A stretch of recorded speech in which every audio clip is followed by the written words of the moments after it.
Mix Martinez-Reyna, tell me a little bit. You mentioned before about a prom that you and your youth leaders put on for your youth group. Tell me a little bit about that. What did that look like? So the prom was originally designed by an organization called Youth First of Texas in the Dallas area. And so through through their year, they started, of course, many organizations, they start losing resources and they start going down. And so we decided to partner up with them and say, well, let's use our space, because they used to host this at a hotel or in other areas. And so we said, let's use our church, let's use our space, sort of like a peace chapel. So it wasn't necessarily, didn't look like a church. And let's come together and create this prom. Let's get the youth excited about it.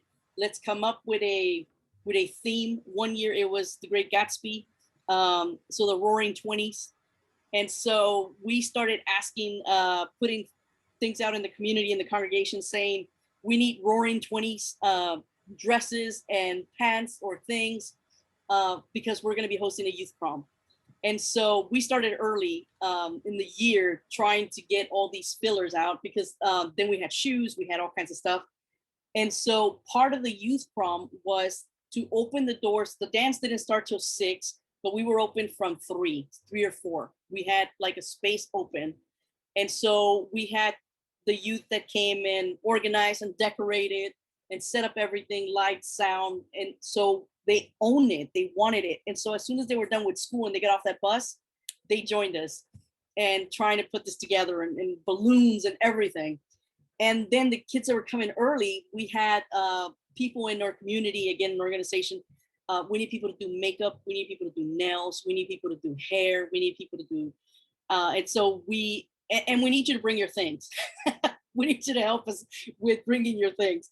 So we had mirrors set up all over and lights everywhere. And it looked like I would say like you went to cut your hair maybe at a place where a salon. So we had mirrors and everything. And some of these kids, especially street kids, they're not gonna have their nails done. I mean, and especially even LGBTQ plus boys that will be like, I am not gonna walk into a salon and say I need my nails done.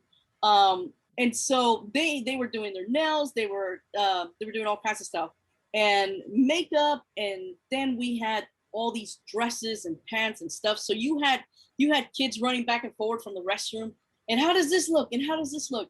And so we had volunteers coming into different shifts, because I knew this was going to be like an all day, all night event.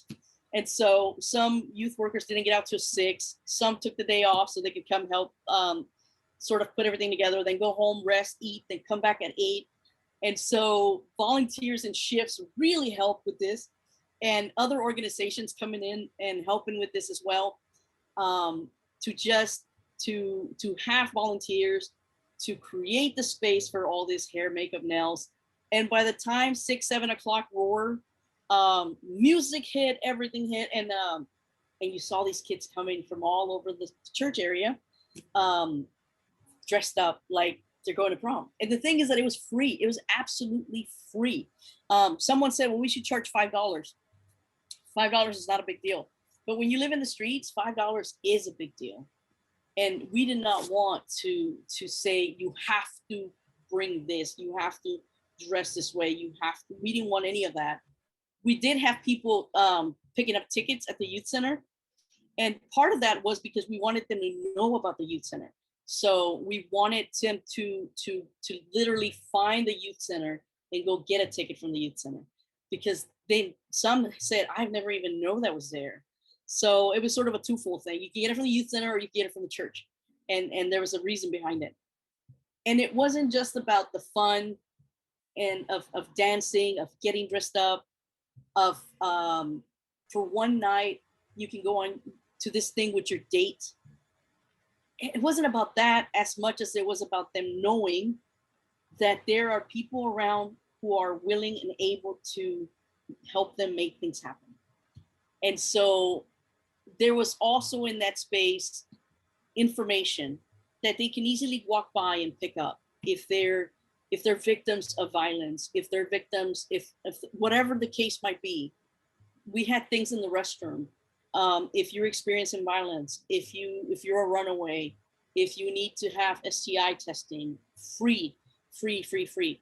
And we posted these things in the bathrooms because you might not want to be seen grabbing a brochure, or if somebody brings you and you want to get away, you might. But if you go to the bathroom and you go to the stall, you had all these things that you were able to get.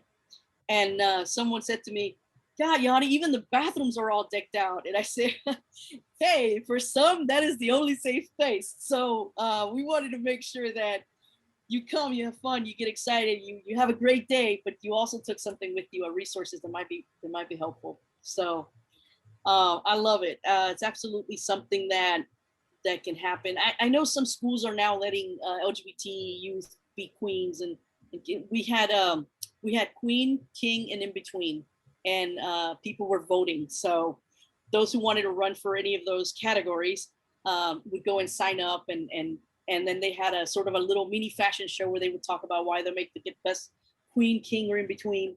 And at the end, everybody voted, and then we had the royalty ball at the end. So it really is about creating moments. And for some, those were some of the most amazing moments that they had.